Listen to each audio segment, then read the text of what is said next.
أدوية الصداع النصفي ودي أنواعها كتير، وخد بالك بقى لو أنت مريض ضغط ولا مريض قلب ولا كان عندك مشاكل قبل كده في الشرايين التاجية، في أدوية كتيرة ما تنفعش معاك ولا تنفع مع حبايبك لو حد عندك في البيت. فركز معايا في الكلام ده لحد نهاية الفيديو عشان هتعرف شوية تريكات خاصة بأدوية الصداع النصفي، منها الأدوية اللي بتستخدم للوقاية من الصداع النصفي. أشهر أدوية علاج الصداع النصفي كان زمان بيستخدموا المسكنات، والمسكنات تأثيرها بيكون ضعيف إلا في حالات الصداع النصفي الخفيف، ولكن الإفراط في استخدام المسكنات ممكن تكون سبب في إن الصداع النصفي يجي لك تاني. عشان كده لازم نروح للأدوية المتخصصة للصداع النصفي.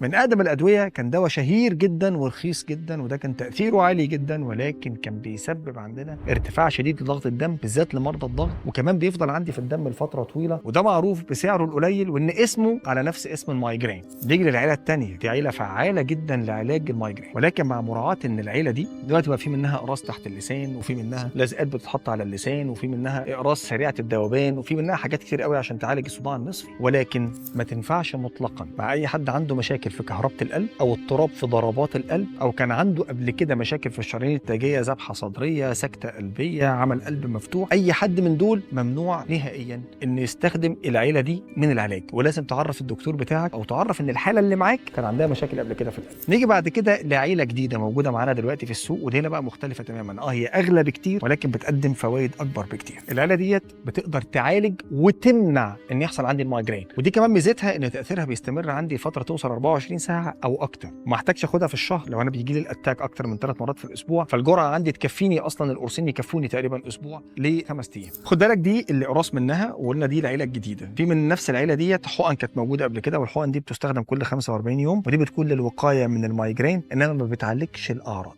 كده احنا عملنا ريفيو لشكل الأدوية بتاعتي. افتكر دايما إن صحتك أهم.